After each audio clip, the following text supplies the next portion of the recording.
Good evening. I'm not really a comedian. I'm just a very lazy drag queen. Actually, I have made a little bit of effort with my appearance this evening because I noticed earlier on I had a few grey hairs coming through, so I thought, well, I'll pluck them out. I've got a comedy gig tonight. 3 hours later, this is all I have left. Losing your hair this is the sort of thing where being gay comes in handy, because the gays have come up with this idea that if you're overweight and you're balding, but you've got a lot of hair everywhere else, you're a bear, and lots of men find you really hot. Well, I'm on the bear spectrum, but not a lot of men find me hot because I'm at the Paddington end. Actually, I'm trying to lose weight at the moment. I'm hoping to slim down to an otter. That's what they call a thin bear. But I'm taking it a step at a time. My current goal is beaver. That's something I've never been able to say before. I've been very lucky. I've never really experienced very much in the way of homophobia. I realised that could all change before the end of this set. But somebody did shout faggot at me once, and I was horrified. I was shocked that in Britain, in the 21st century, there are people using these American terms.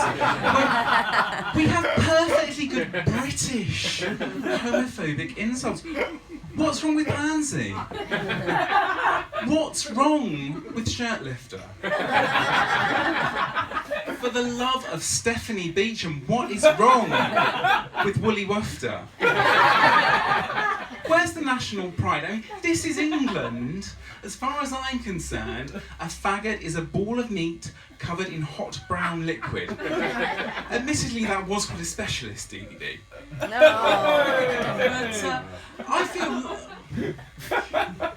I feel lucky to be living at what must be the best time ever to be gay in this country. It hasn't always been as easy as it is now, as was underlined for me when I came across this book, which I'm struggling to get out of my pocket. Did it? This book is based on research that was carried out in 1958 into the Homosexual Society. It wasn't easy being gay in the 50s.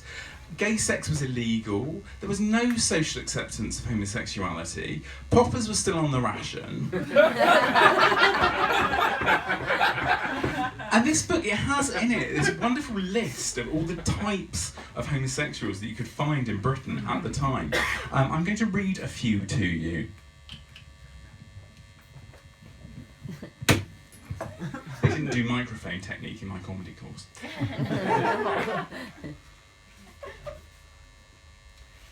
The demoralised married man. The pub type. The club type. The homosexual friend. The ship's queer. The war queer. The homosexual alcoholic. That one's still going strong. The psychopath. That one's still going strong as well.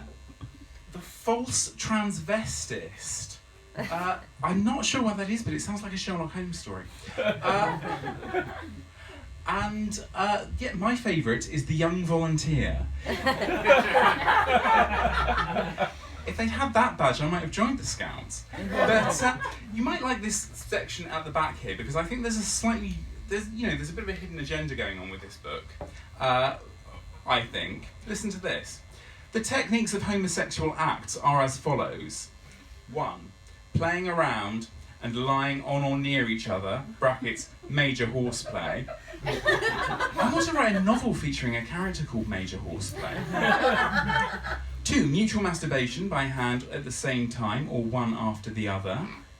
3. The same by mouth. 4. Active intrusion. 5. Passive intrusion.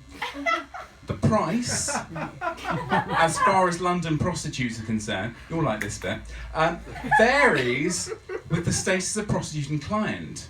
Generally, I understand, it is 10 shillings to 25 shillings for number 2, 25 shillings to £3 for number 3, £3 to £5 plus for numbers 4 and 5.